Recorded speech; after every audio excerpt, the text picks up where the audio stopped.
What is going on, everyone? How are we doing today? Just do a quick mic check, make sure that everything is going well. Can everyone hear me?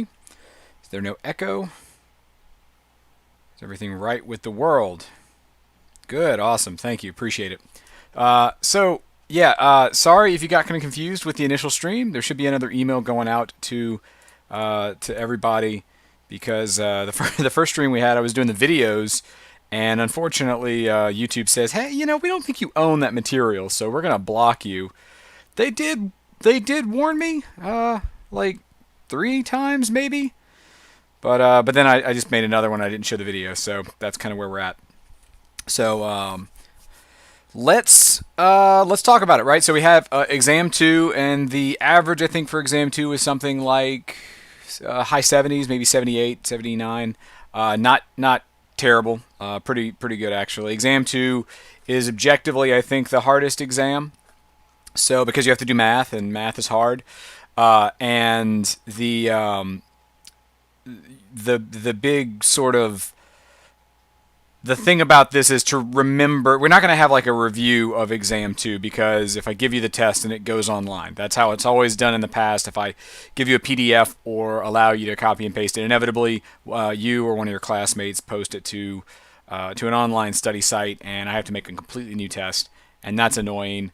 I've talked to one student at least at length about how I actually hate tests, but I kind of have to have them. So we're gonna review. If you have individual questions, you can send me. What did I miss or why did I do so poorly?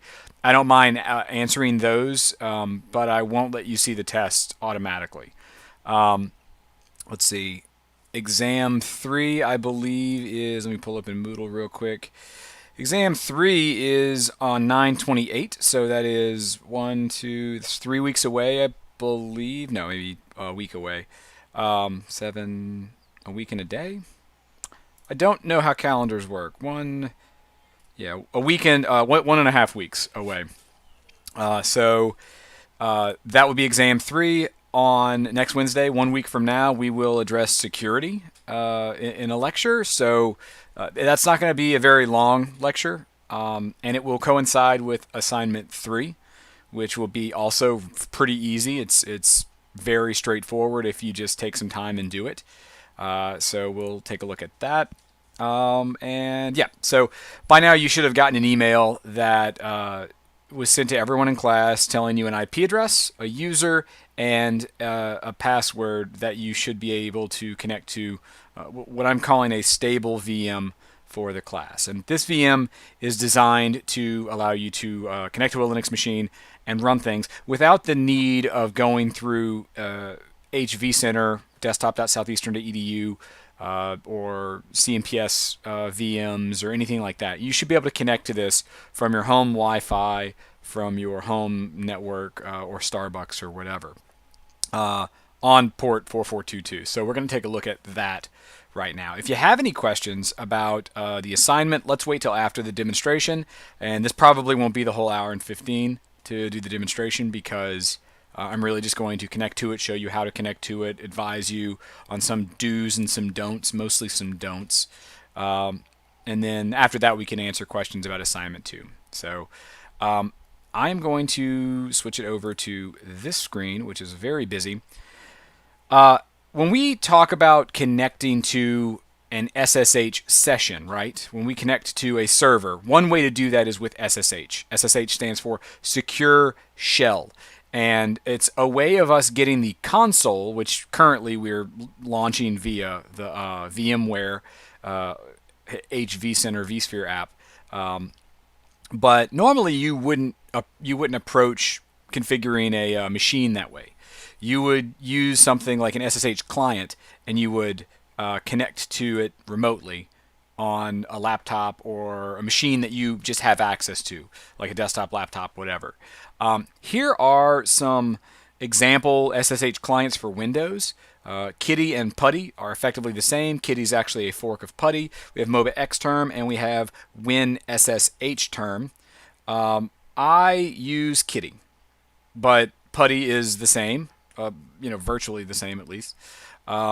and MOBA X term rather is good.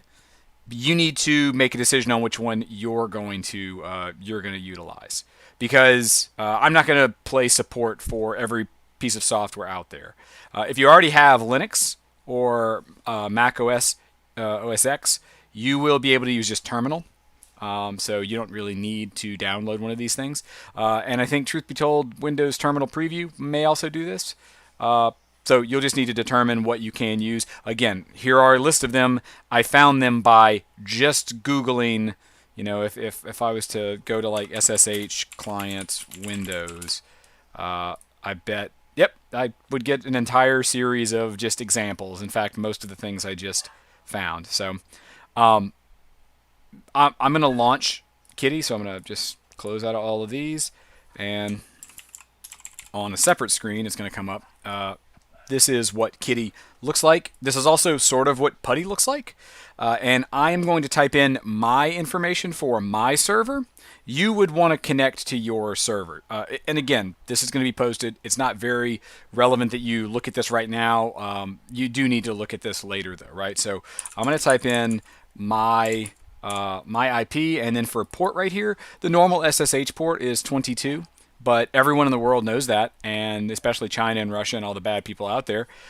They try to enter into every server on port 22, and if you have some less than stellar security practices, then what happens is they connect to port 22 and they flood that port, and you can't connect. So what we did at Southeastern was we just made it a different port that they don't know, but it's very easy for me to tell you. It's 4422.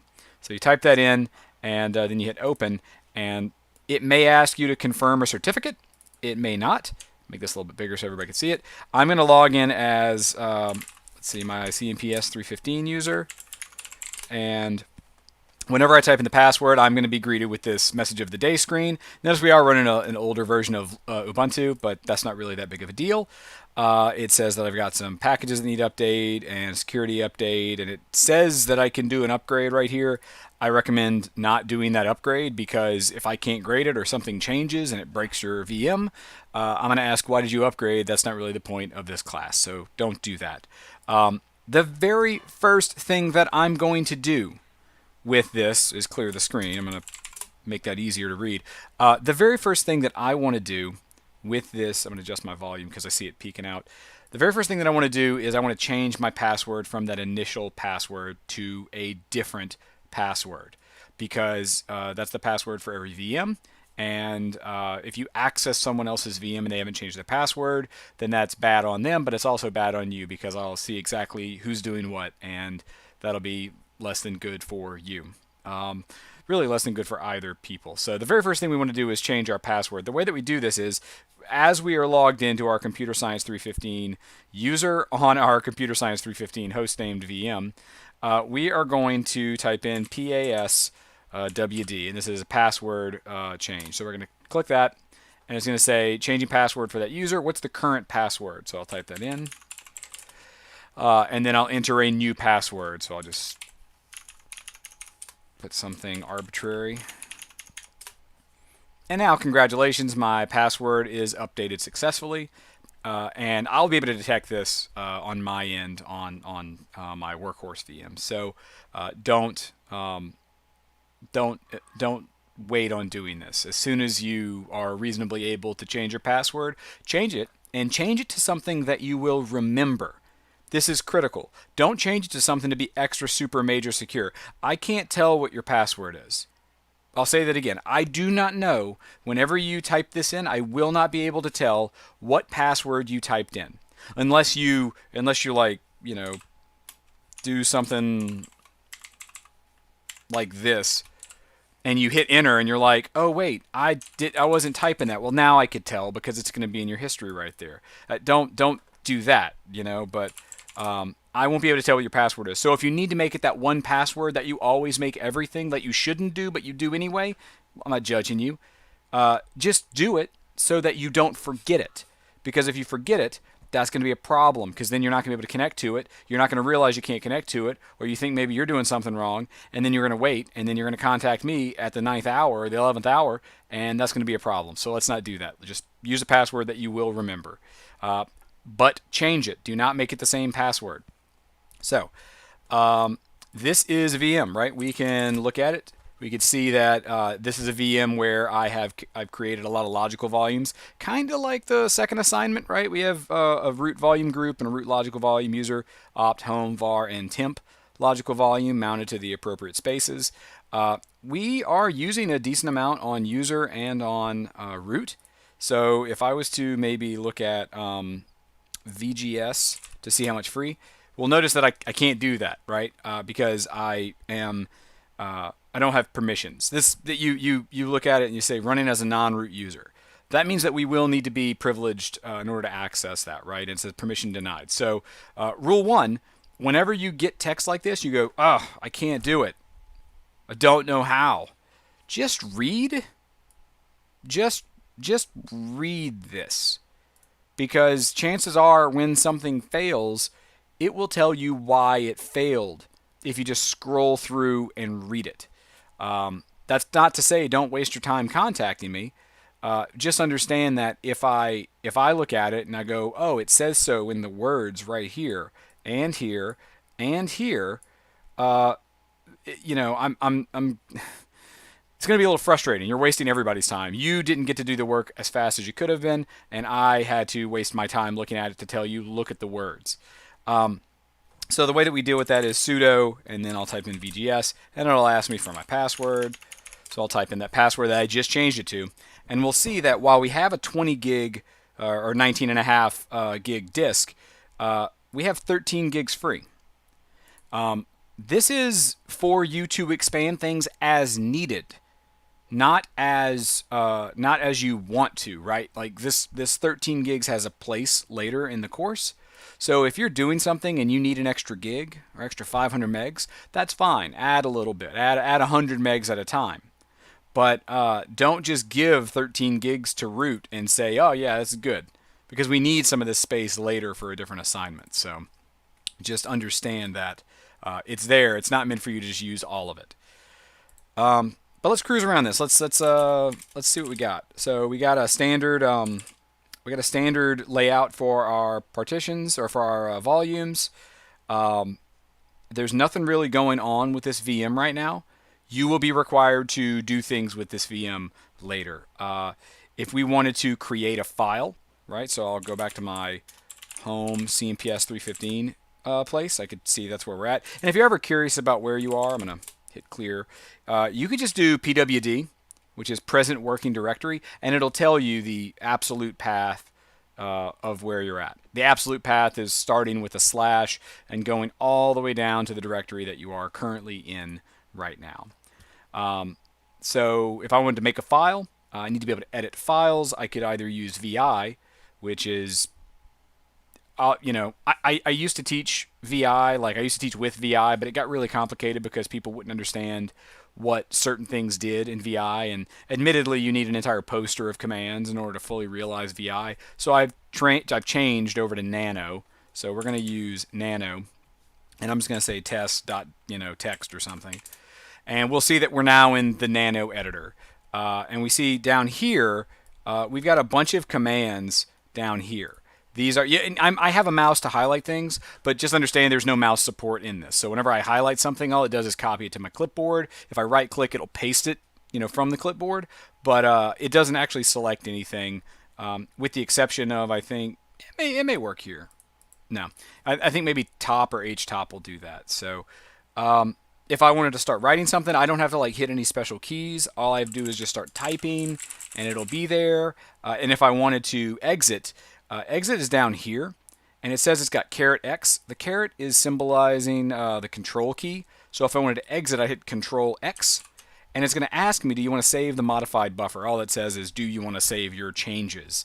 You could say no or in, and it will just close. If you say yes, it will save them. So I'll just type Y, and it says, do you want to write it as test.text? I said, yeah, sure, that's fine. If I hit LS, I'll see it's there, and if I type in more test, and I'm tab completing, but I just type T tab, we'll see that it just prints out everything I put in there. If for whatever reason you don't like something that you put there, you can do RM, which is remove, and I'll give it what I want to remove, and that will take it away. If we wanted to install something, like and again, don't waste a ton of your space installing things, but you may at some point need to install something, we would run the apt command. Apt is short for aptitude. Aptitude is a package manager for this variant of Linux. You may see Yum, you may see DNF, you may see a few other ones out there. Ports, I think, is still alive somehow. We would run the apt command. So I know there's a command. I know there's a program out there called htop. So if I type in htop, it'll say htop is currently not there. So it's either not available or it's not installed. I happen to know it's not installed. So what we want to do is we want to install htop. For example, you don't have to install htop if you don't want to. This is just a small program to demonstrate installing applications. So I'll type in apt-get and then install, and I'll type in the name of the program that I want to install, the package I want to install. And when I select enter on that, it's going to say you could not open lock file, permission denied. And then it further says unable to acquire the dpackage front end lock, are you root? Second lesson. If it gives you an error message, actually read the error message. And if you read it and it goes, are you root? And you look over here and you're like, gosh, no, I'm just me. Permission denied. Maybe if I do, sudo, it will actually start working. So this is it's going out. It's grabbing the. It's going out and grabbing the thing, and it did. It actually, from here to there, I ran the command. It built a dependency tree. htop doesn't have any dependencies. It's all inclusive of itself. It fetched about 77K, installed it, added it, and everything. So now, where it didn't work before, I could type in htop, and it gives me all of the stuff. And this is where we actually have mouse support because it just supports it. But we have a nice little task manager thingy up here, CPU memory swap, how many tasks are going on, the uptime on my server. It's been up for about an hour and 48 minutes. The average load of various things, and then we have a bunch of all of these tiny little programs that are running, and if you wanted to sort it or give it a tree, you could do that. Htop's really good. Htop's actually a variant of just regular top, which is sort of the same thing, except it's a little bit more annoying to read, but it is stock, right? It is on there already. So I'm going to hit Q to get out of that. If for whatever reason you needed to update, not your distribution, but all of the programs, remember at the beginning it said you had like 36 packages that needed updating. That would be the apt-get update command. And it's going to go out and it's going to look at all of these different archive URLs. And then in a second it's going to say, cool, we updated our updates package, our updates list, and then we'll do upgrade. And what this is going to do is it's going to look at all of these packages that need to be upgraded. And it says, these are going to be kept back. There are 27 upgrades, and 5 are not going to be upgraded. Are you sure? I'll just say, yeah, why not? And it'll go through and it'll grab all of those packages and just update those packages. And this is effectively how we update Linux programs. And it's going to finish that out. It's pretty fast. As long as there are no errors, it's pretty fast. One of the errors sometimes people see whenever they're doing this is these programs are being downloaded and installed typically to the user volume. And remember how user was already, 82% full. If user fills up, it will bomb out in the middle of this, which is totally fine. Linux is usually pretty good about bombing out in the middle of things. It'll tell us a lot of information, and one of those pieces of information is going to be we ran out of space, no space left on device /user. And then at that point, you'd want to go to /user, add 100 megs or something to the logical volume, try again until it works, keep doing that. But yeah, it finished. So if I was to run upgrade again, it would look at it and says, yeah, nothing needs to be installed. These have been kept back because they don't need to be installed. So there is that. If we wanted to look at network information, which we already know what our IPs are because I sent you an email saying what your IPs are, but we could do IP space ADDR, so IP address. And we could see that we have two interfaces, the local loopback interface right here, and then ENS 160. In one version of Linux, when the kernel changed a couple years back. It went from ETH0 to ENS160 or some variant of that. And you can see that my INET, my very first INET, not the INET regular is IPv4. INET 6 is IPv6. You can see it's kind of annoying right there, and it actually skips a lot at somewhere right here. It's actually leaving a lot of this out. Otherwise, it would be a very long thing. But this is my IP address right there. So if for whatever reason you save this as a shortcut in Kitty or Putty or whatever, and you don't remember what you were supposed to be connecting to, or you just connect to it, you don't know what your IP is, you could always come here. There's also sections where whenever you connect to another server, because we will be using these stable VMs to connect to a joint sort of server. If you don't know what server you're on, and maybe you can't rely on the host name, you could always do IPv or IP adder, and you could look at the IP. So if it's not, in my case, .4, then you know that it's not your server, right? So that is effectively all the demonstration. See, look, 20 minutes. I knew we weren't going to take a long time to do that. Does anyone have any questions about the stable VM currently? Yeah, at this point, you can now connect to your stable VM. Make sure you fully understand that if you destroy your stable VM, it's not good. We need to keep these things alive. So if you are curious about some copy-paste command you're running from the internet, don't do it.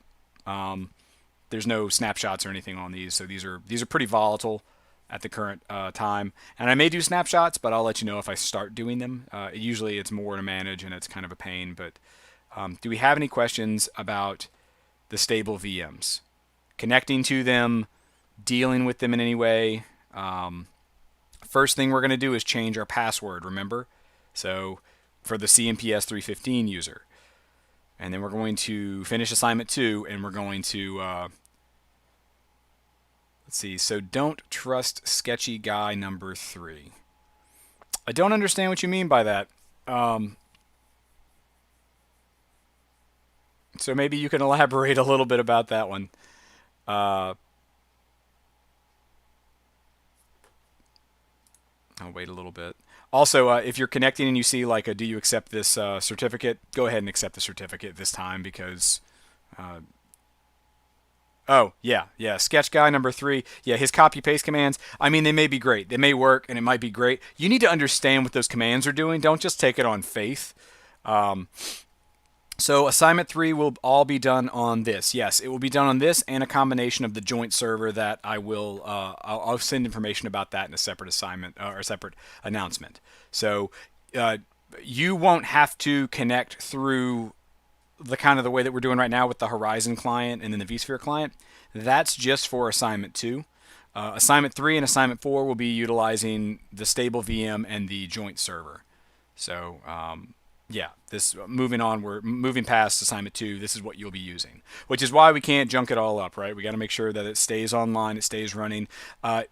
Unless something cataclysmic happens, you should never ever need to restart.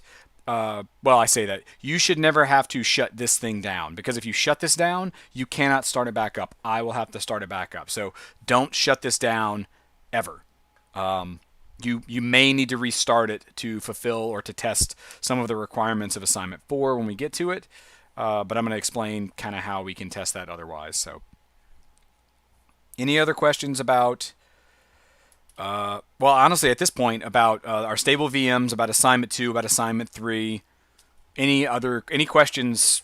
It's now is the Q&A round. So we've done our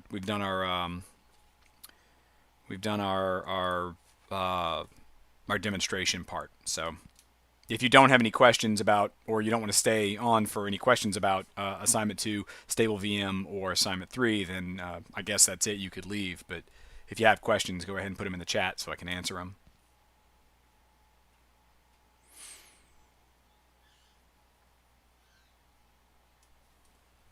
I got about a 4 or 5 second lag. So awesome. Yeah, don't that's great. Don't wait to the last minute. You know, we've still got a little bit of we still got a little bit of time before assignment 2. I think it's due on the 20th. So, and when I say it's due, that means that 11:59 p.m. on the 20th, you should stop doing work on it, and you should. The very first thing I'm going to do um, is restart it. So if you haven't been restarting the test VM to test to make sure that that data logical volume mounts after restart, you definitely need to. Again, it's not in there for fun. It's in there as a requirement. So one of the last steps is to restart and make sure that your your testing VM actually comes back and data logical volume is mounted to slash data. But yeah, don't wait till the very end for that. We've all had a busy week. Yep, I totally understand. So do all of this as soon as we log in. So the main thing that you need to do as soon as you log in, you need to verify you can connect. That's the first thing, because if you can't connect, check your SSH port. Make sure it's 442. Check your IP. Make sure it's correct. Change your password as soon as you log in. That is the very, very, very first thing you should do. Once you see the black screen and you're in Linux and the message of the day, change the password for your CMPS 315 user to something that you will definitely not forget, that you will totally remember. As far as like updating packages and installing HTOP, no, you don't have to do that if you really don't want to. None of the packages that we are going to rely on during assignment 3 and assignment 4 need to be updated. So it's not a big deal if you don't want to update it, and it doesn't nag you or anything. It's not like it really matters. I was just showing you how. Good question though. Any more questions?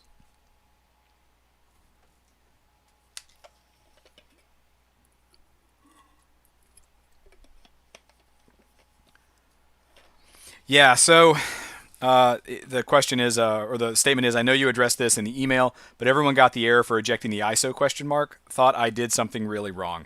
This is one of the hard problems with teaching and being an admin as the instructor versus being like a step down like normal user. In vSphere, I guess this is sort of a lesson to learn. Permissions are hard for some companies. VMware, for instance, has a really, really annoying habit of, or at least they used to, I think they've gotten better about it.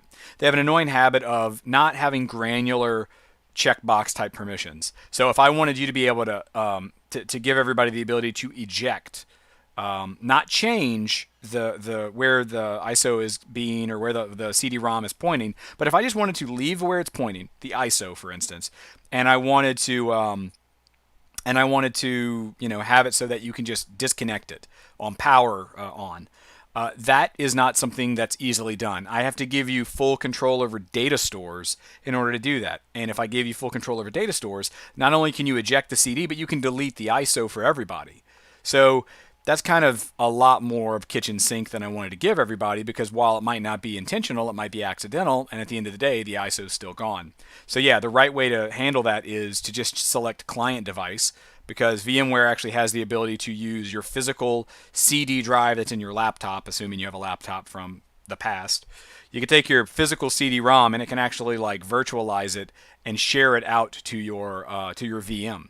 So it would be semi-problematic at that point, because technically it would be the ISO mounted to the CD-ROM of the VM on desktop.southeastern.edu, and I don't think you can virtualize from your laptop to desktop.southeastern.edu then to vSphere, but if you could, that'd be slow, very, very slow. So yeah, you didn't do anything wrong. It was totally me, and I apologize, and I said I'm sorry. So in the Linux part under SDC, is SDC1 a primary and SDC2 is extended partition?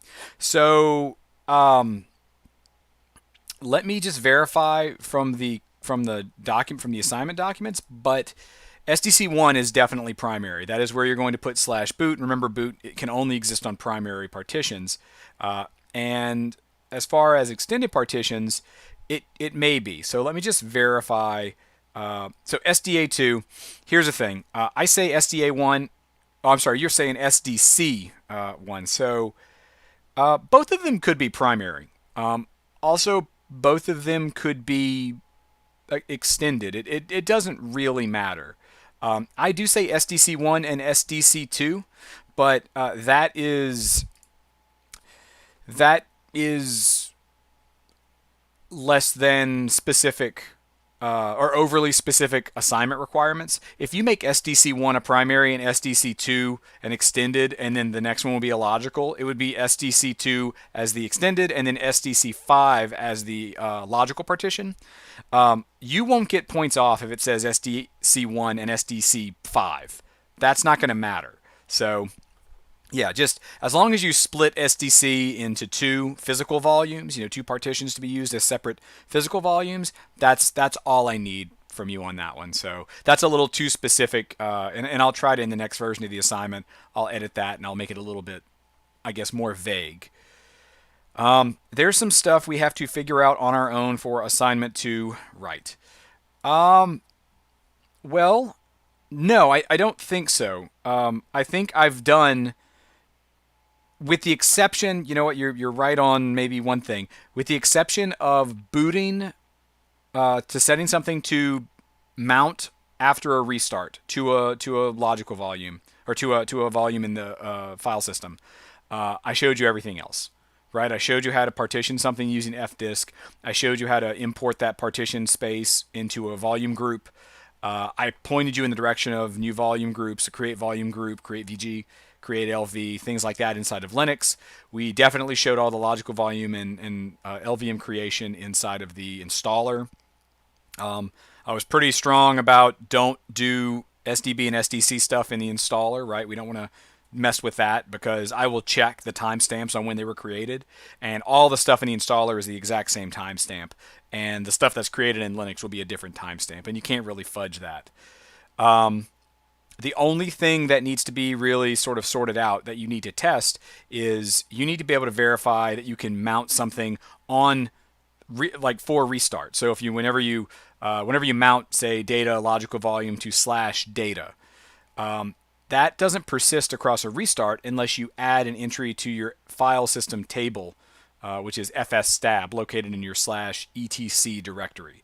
So you'd want to edit /etc/fstab, and then you would want to look at something that's already mounted, like your user logical volume or the root logical volume, and you'd want to effectively just sort of copy that line and edit just and I don't say actually copy it, like write it out fresh, don't copy and paste it, but you want to copy all of the information and modify what you need to in order to change it to data.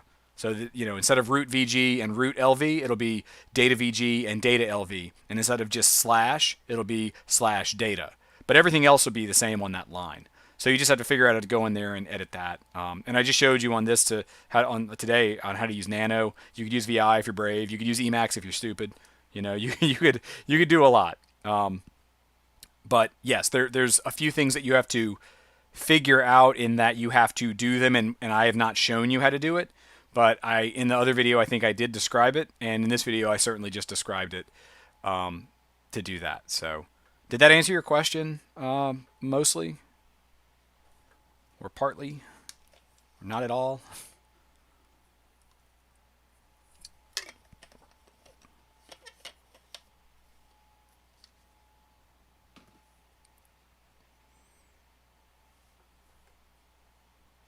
While you're responding, are there any other questions?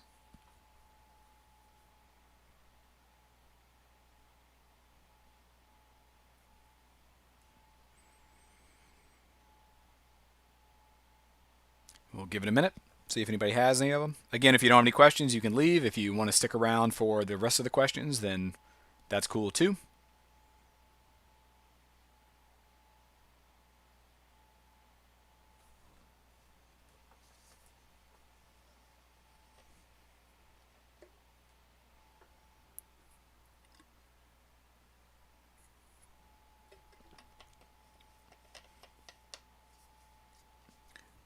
Well, if there are no other questions, I think we'll wrap it up. Feel free to email me questions if you, for whatever reason, didn't feel like asking them right now.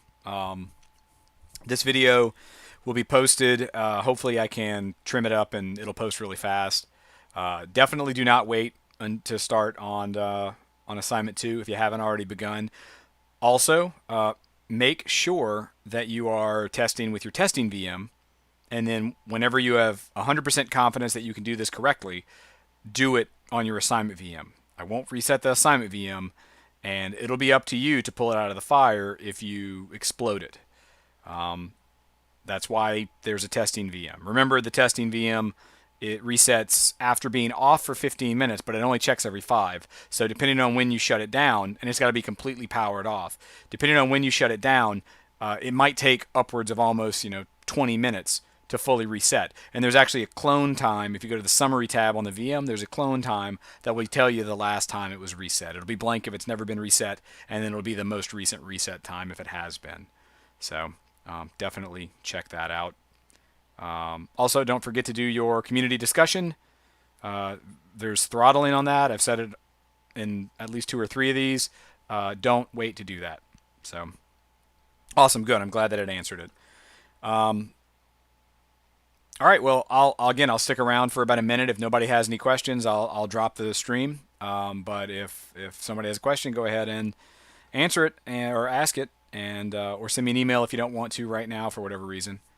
And I will see everybody next week. Remember, stop messing with things on your assignment 2 VMs before the end of the 20th. Otherwise, it will be points off. So have a good day. Unless somebody asks a question, then it's premature. So I'm here for you.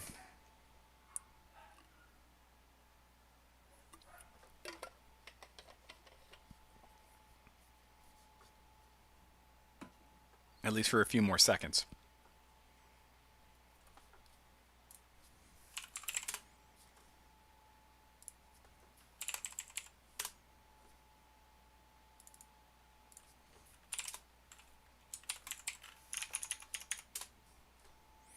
All right, question for SDB under Linux config. Should we partition SDB in order to configure for LVM? Good question. So, an interesting thing, right?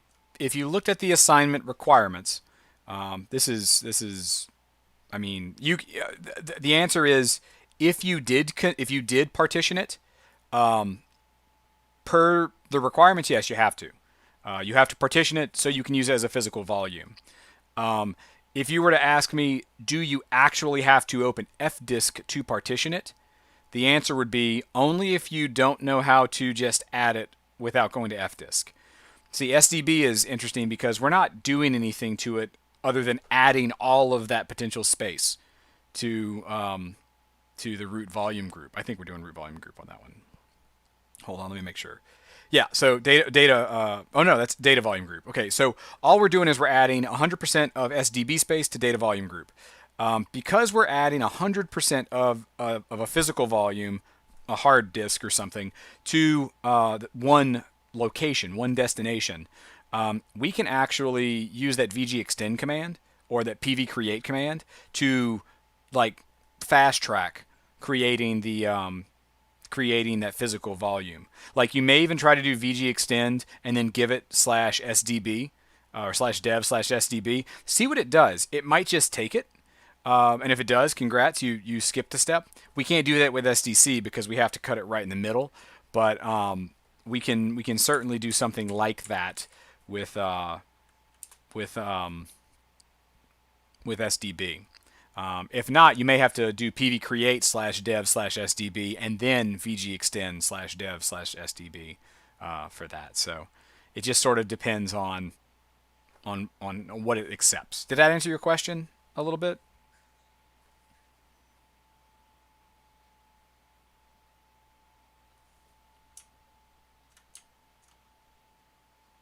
Or at all?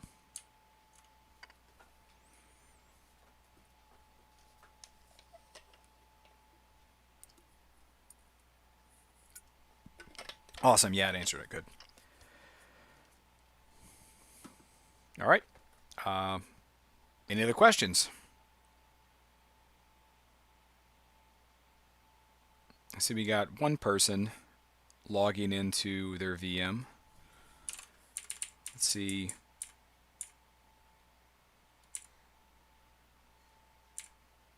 see who has changed their password already.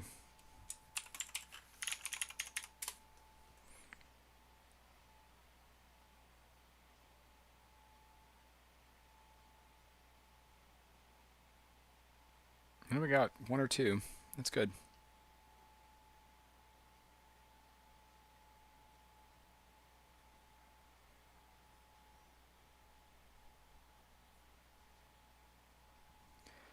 All right. Well, if there are no more questions, I'm going to go ahead and end the stream and start cutting it together and posting it. So you can expect that to be there in a little bit. If you're not thinking of a question right now, or you're typing it up and I end it too soon, feel free to send me an email. And if it's big enough, I'll go ahead and I'll blast it out to everybody in an announcement. Appreciate everybody sticking around and watching. And I'll see everybody next week. Have a good one. Bye.